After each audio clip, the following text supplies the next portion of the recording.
yangu yekubvisa Micheno manje.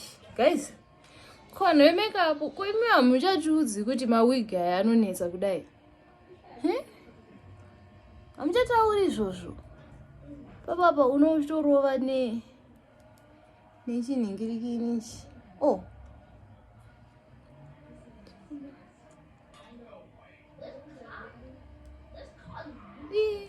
Asi wigi ukaitenga uri wega unoigadzira sei kudai? Naimi. Nainoni. Neyanamira wa. Ndikadai ndodambura vhudzi rangu. Shuwa ndodambura vhudzi rangu nazvizvo. Ndofana ndanga ndatovhisa koso. Unozvona? Bhozi ndakaita zvokudzura kudai.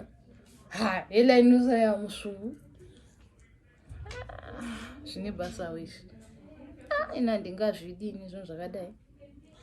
Every time kana wasvika unopinda busy kudai.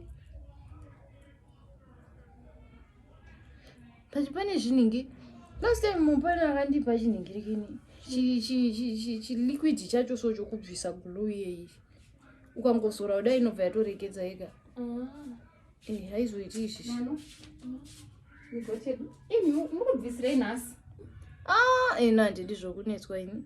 Azvirwadzi hazvo? Hazvigwadzi but Ndofunga mamuchiita kuti rasta kwatiko akuti.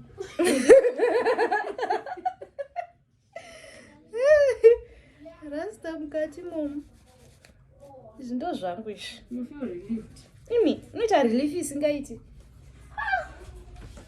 Ichi chinhu ichi. Vanhu vanozviisa vega zvinhu izvi. Because wega hautomboibudisi zvakanaka. Besides, flash yake ine bvudzi shoma. Handiti? Mbona bvudzi ramashure. Flash yake i4 way but iye but ine bvudzi shoma. I'm giving to what to call the strategy. Natitozonotora migoti yedu. Kupisha.